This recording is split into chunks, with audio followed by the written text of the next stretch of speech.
No vídeo de hoje eu vou trazer um livro excelente, muito bem escrito e que fiquei bastante chocado por ser o primeiro livro dele. Ele escreveu ali com seus 20 e poucos anos. E que livro é esse? O famoso Confissões de uma Máscara, do Yukio Mishima, autor japonês que, gente, sério, que obra-prima. Que obra-prima, eu gostei bastante. Enfim, vamos descobrir o que tem tanto esse livro, que é um livro, podemos dizer, autobiográfico. Vamos lá entender? Então, o Yukio Mishima, ele é bastante conhecido. Eu não sei se esse é o livro mais conhecido dele, mas para mim é o que eu mais conheço, o que eu ouço mais as pessoas comentarem. Porque foi o primeiro livro dele, é um livro também que gerou polêmica, porque, enfim, tem a descoberta da sexualidade, sobretudo aqui a homossexualidade do autor.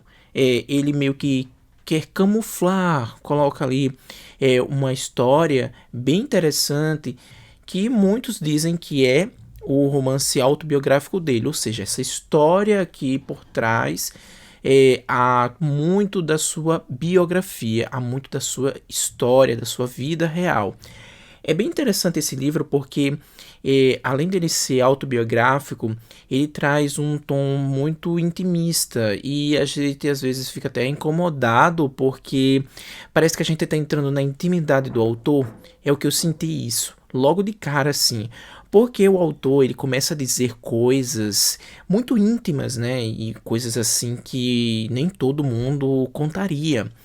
Ele começa desde o seu nascimento, vai até ali na vida adulta, passando por alguns momentos históricos, sobretudo ali a questão do bombardeio de Tóquio durante a Segunda Guerra Mundial, e outros momentos também ali históricos que a gente vai captando ali nas entrelinhas.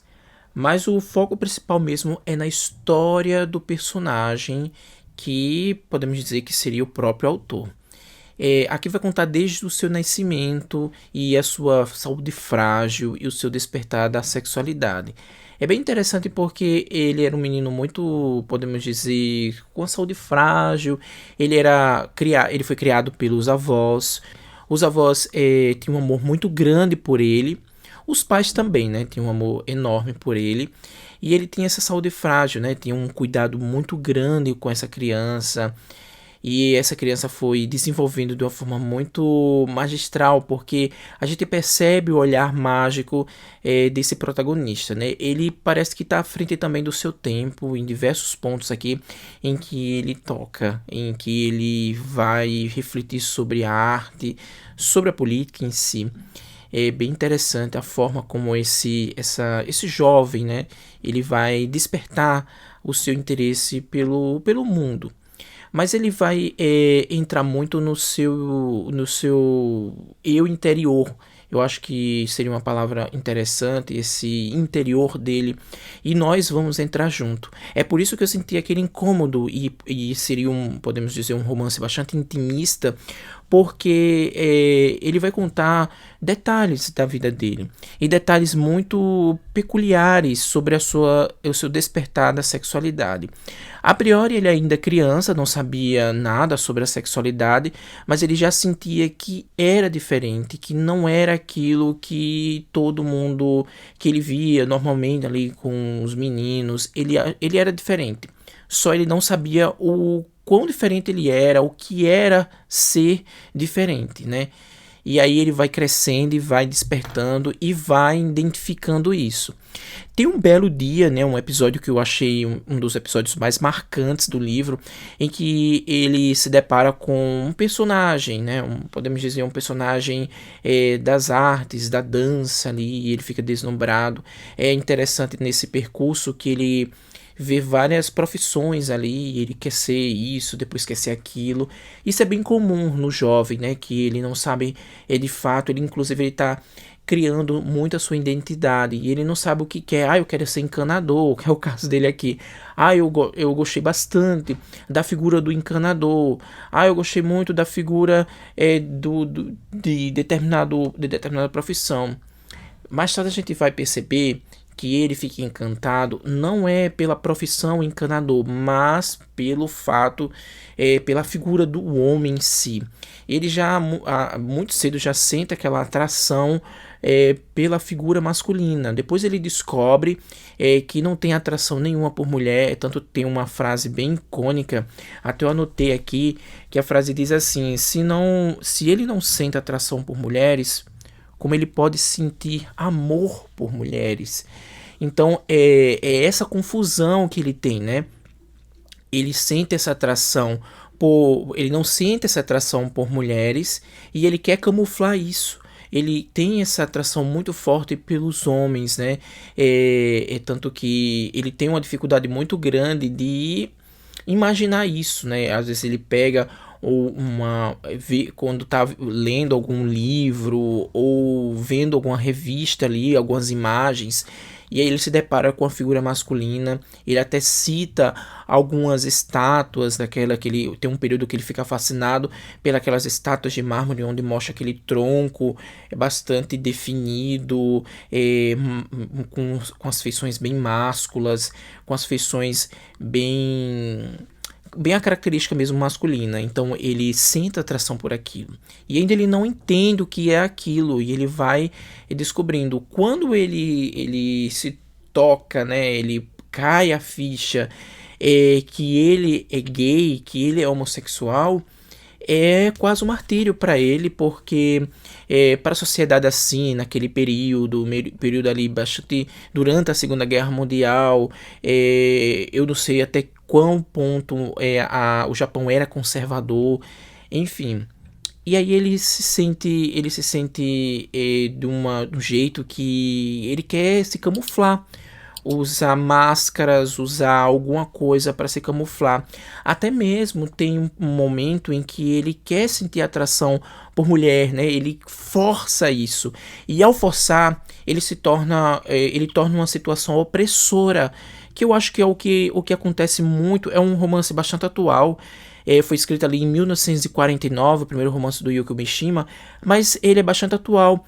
Porque ainda assim acontece isso, né? Do jovem não entender, apesar da gente ainda já tá nesse momento de bastante informação sobre a homossexualidade, sobre a sexualidade em si.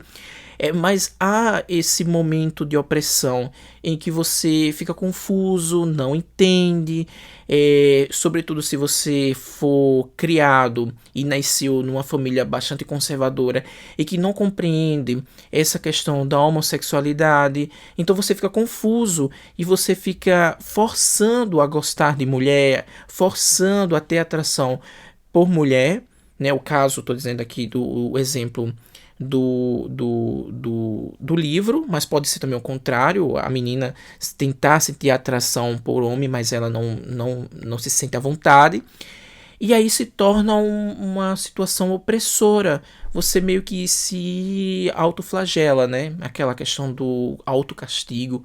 Então é bem interessante todos os pontos aqui em que Yukio Mishima traz, porque é muito real. É isso mesmo que acontece até hoje, esse sentimento que a gente tem sobre a sexualidade. Chega um período, principalmente ali no início da adolescência, até mesmo na adolescência, a gente fica bastante confuso. O que é isso que eu estou sentindo? Será que isso é o correto? Será que isso não é correto? Então cria aquela atmosfera confusa na sua mente, e isso traz inúmeras consequências, porque além de tudo, do livro trazer essa questão da autobiografia, tem esse um fundo histórico, ele traz muito da questão da saúde mental, e a gente até pode colocar aqui a saúde mental das pessoas LGBTs que ia mais. Então é um público que sofre muito por causa desses acontecimentos, né?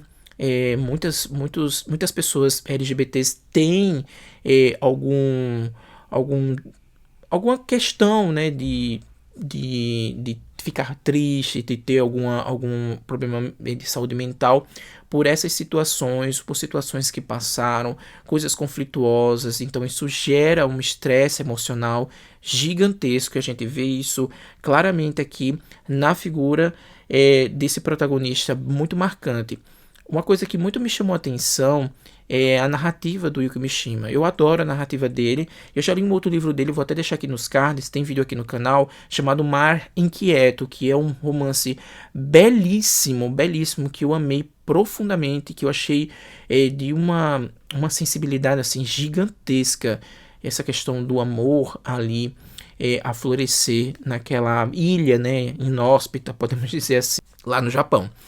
E aqui a gente vê essa questão da sexualidade. Eu achei muito ousado, né, do autor trazer esse tema logo no seu primeiro livro e trazer logo essa... parece, sabe o que é quando a gente lê esse livro? Parece que ele colocou aqui tudo o que ele estava sentindo sobre a sua sexualidade. É isso que mais a gente sente em toda a atmosfera. Uma outra coisa que muito me chamou a atenção em O Mar Inquieto...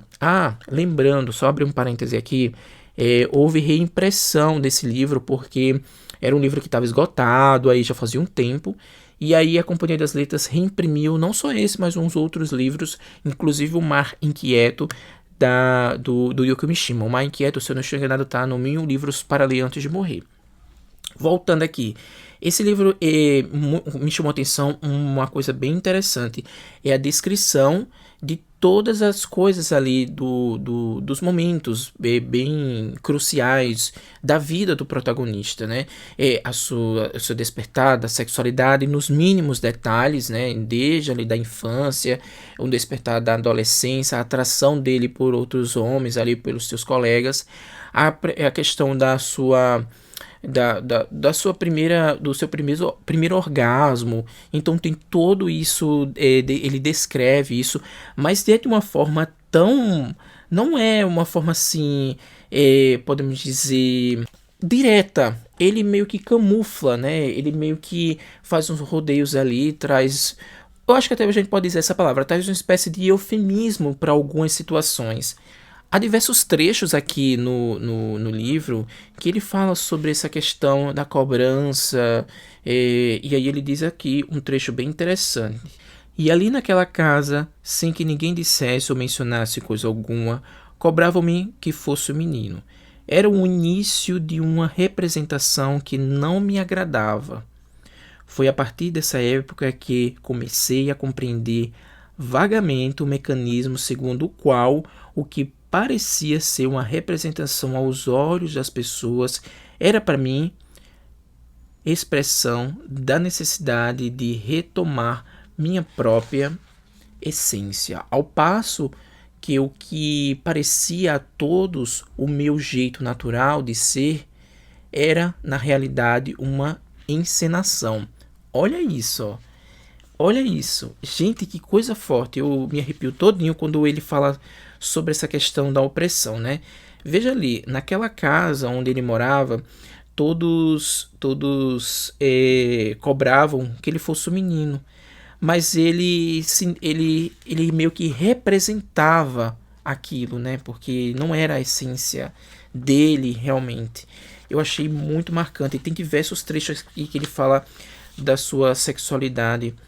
Olha, diz assim, ó, outro trecho bem marcante.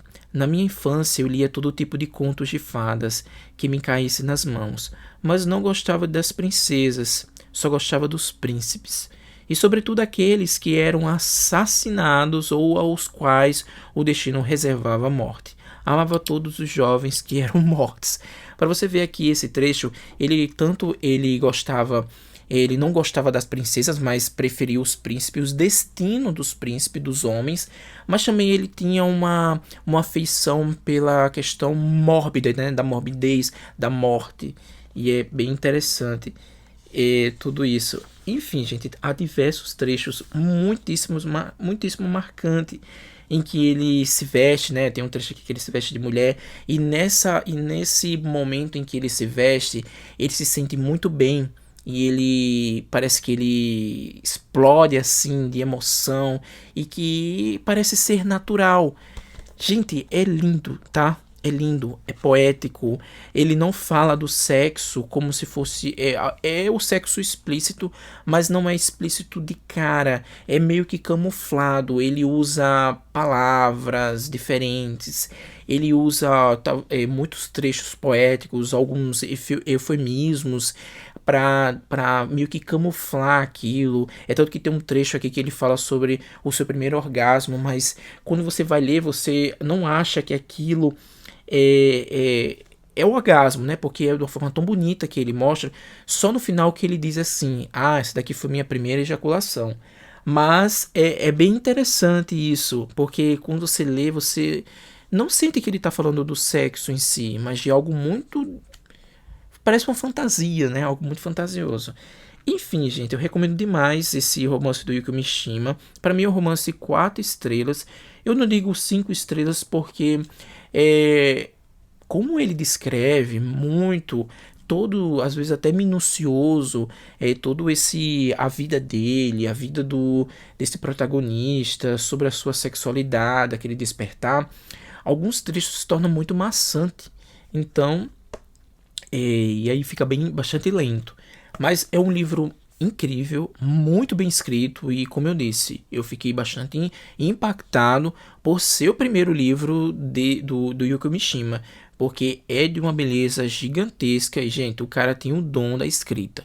Morreu muito jovem, infelizmente, mas deixou uma vasta obra aí pra gente se deleitar e, enfim, leiam Confissões de uma Máscara, de Yukio Mishima. Se gostou, dá aquele like. Se não tá inscrito no canal, se inscreve e até a próxima. Tchau!